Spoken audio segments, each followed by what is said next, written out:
Hi. నమస్తే అండి. నేను యూట్యూబ్ ఛానల్ కొత్తగా పెట్టానండి. మా వీడియోస్ గనక మీకు నచ్చుంటే లైక్ జేయండి. నచ్చకపోతే గనక ఏమన్నా తేడాలుంటే చెప్పండి. దయచేసి నేను నేర్చుకుంటాను. ప్లీజ్ నన్నైతే ఎంకరేజ్ జేయండి. మీరొక లైక్ జేయండి. చూస్తున్నారు గానీ లైక్ జేయట్లేదు, సబ్స్క్రైబ్ జేసుకోవట్లేదు. ప్లీజ్ సబ్స్క్రైబ్ గూడా చేసుకోండి. ఏమన్నా తేడాలుంటే నాకు గూడా చెప్పండి. నేను గూడా నేర్చుకుంటాను.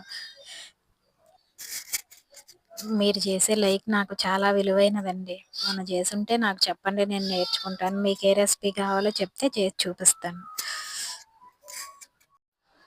ఇవాళ సాదా బిర్యానీ చేస్తున్నాను. ఊరికే హడావిడి ఏమి లేకోకుండా ఇంట్లో ఉన్న సరుకులతోటి చాలా ఈజీగా చేసుకోవచ్చు.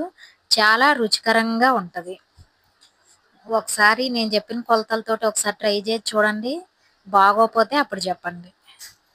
వీటికి కావాల్సిన పదార్థాలు: 3 పెద్దుల్లిపాయలు, 4 టమాటాలు, 4 పచ్చిమిరపకాయలు, 4 స్పూన్లు అల్లం వెల్లుల్లి పేస్ట్, ఓ చెంచా ధనియాల పొడి, ఒక పిడికెడు కొత్తిమీర, పిడికెడేమో పుదీనా, ఒక 100 గ్రాములు పెరుగు. ఇంట్లో ఉన్న మసాలాలతోటి వేసుకోవచ్చు. నేను అవి కొంచెం కొంచెం తీసుకుంటున్నా.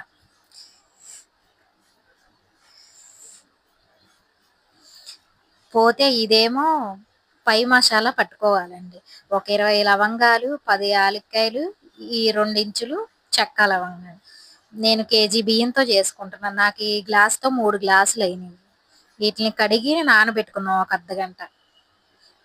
ఇప్పుడు బిర్యానీ గిన్నె పెట్టుకుందాం. 2 గరిటెల నూనె ఏసుకొని బిర్యానీ సామాను ఏసేద్దాం. ఇప్పుడు ఉల్లిపాయ ముక్కలు కూడా ఏసుకుందాం. పచ్చిమిరపకాయలు కూడా ఏసుకుందామండి. ఒకసారి ఇట్టా కదుపుకుందాం.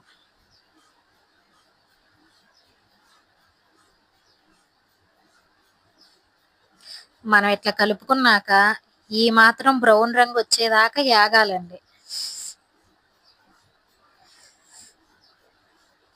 ఇట్లా ఏగాక అల్లం వెల్లుల్లి పేస్ట్ కూడా ఏసుకొని మళ్ళీ ఒకసారి కలుపుకుందాం.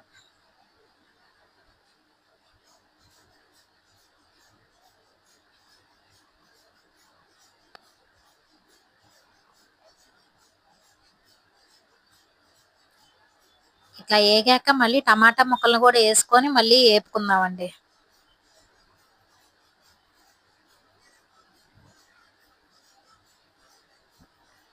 టమాటాలు కొద్దిగా మెత్తబడేదాకా ఏయించుకుందామండి.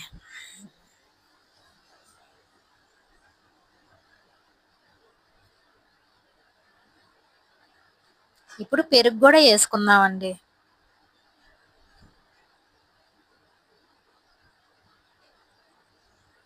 మొత్తం ఇట్టా కలుపుకోవాలి.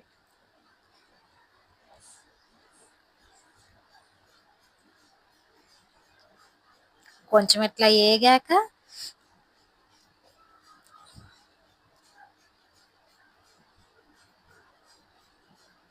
ఇప్పుడు ధనియాల పొడి కూడా ఏసుకుందాం. నేను చూపిచ్చాను కదా! చెక్క, లవంగాలు, యాలక్కాయలు ఆ పొడి కూడా ఏసుకుందాం. ఒక చెంచా కారం కూడా ఏసుకుందాం. చెంచాన్నర ఉప్పేసుకుందాం.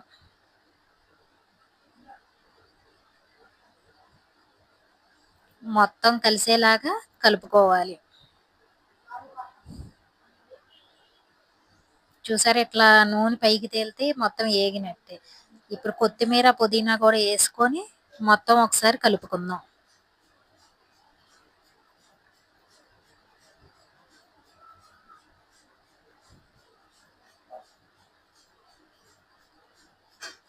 మనకి బిర్యానీ మసాలా అనేది ఇట్లా ఉంటే బిర్యానీ అనేది చాలా పర్ఫెక్ట్‌గా వచ్చిద్దండి. మనకు ఆ వాసనే అర్థమైపోద్దండి. మొత్తం కొంచెం ఏగనియండి. ఇట్లా ఆయిల్ పైకి తేలేటప్పుడు ఒక గ్లాసుకి గ్లాసున్నర చప్పున నేను 3 గ్లాసులకి 4:30 గ్లాసులు నీళ్లు పోసుకుంటున్నా. ఇప్పుడు మూత పెట్టుకొని బాగా మసలనిద్దాం. మసిలాక నేను బియ్యం ఏసాను. వీడియో కొంచెం స్లిప్ అయింది. బాగా మసిలాక బియ్యం ఏసేసుకోవాలి.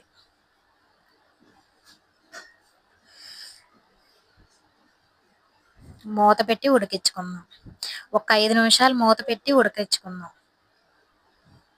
5 నిమిషాల తర్వాత చూసారా, నీరంతా ఎగిరిపోయింది. ఈ మాత్రం వచ్చింది. ఇప్పుడు స్టవ్ ఆఫ్ చేసి మూత పెట్టుకుందాం.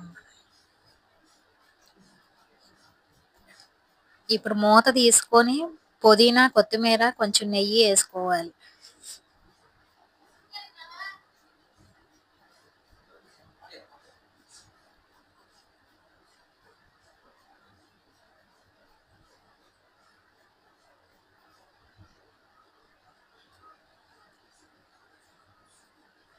కొంచెం నెయ్యి కూడా వేసేసుకుందాం.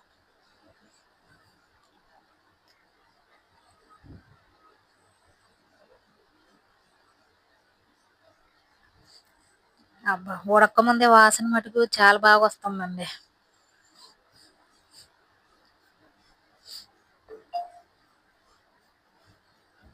ఇప్పుడు మూత పెట్టుకొని స్టవ్ మీద అట్ల పెన్నం పెట్టుకుందాం. అట్ల పెన్నం పెట్టుకొని దాని మీద ఈ బిర్యానీ గిన్నెను పెడదాం. వాసన పోకుండా పైన రోలు కూడా బరువు పెడుతున్నా నేనైతే. పెట్టి సిమ్ములో మాత్రమే 12 నిమిషాలు అట్లా వదిలేయండి. గుర్తుపెట్టుకోండి, సిమ్లో మాత్రమే పెట్టండి.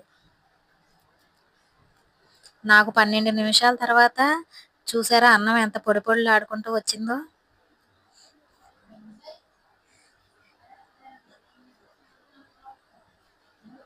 చాలా బాగా వచ్చింది. చూసారా ఎంత పొడి పొడిలాడుతుందో. బాస్మతి రైసే కదండి, అప్పుడప్పుడు ఇలాంటి మామూలు రైస్తో కూడా చేసుకోవచ్చు. ఒక్క 10 నిమిషాలు అలా వదిలేయండి.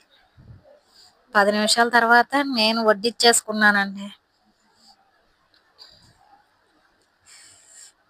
బిర్యానీ, ఉల్లిపాయ ముక్కలు. అబ్బా, కాలిపోతుందండి.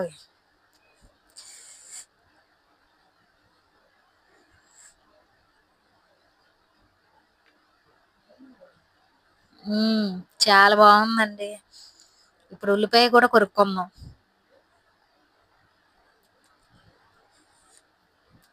బిర్యానీ అయితే చాలా బాగా వచ్చింది. మీరు కూడా కంపల్సరీగా ఇట్లా ట్రై చేయండి, చాలా బాగుంటుంది. ఇప్పుడు పెరుగు చట్నీ కూడా వేసుకొని చూద్దాం.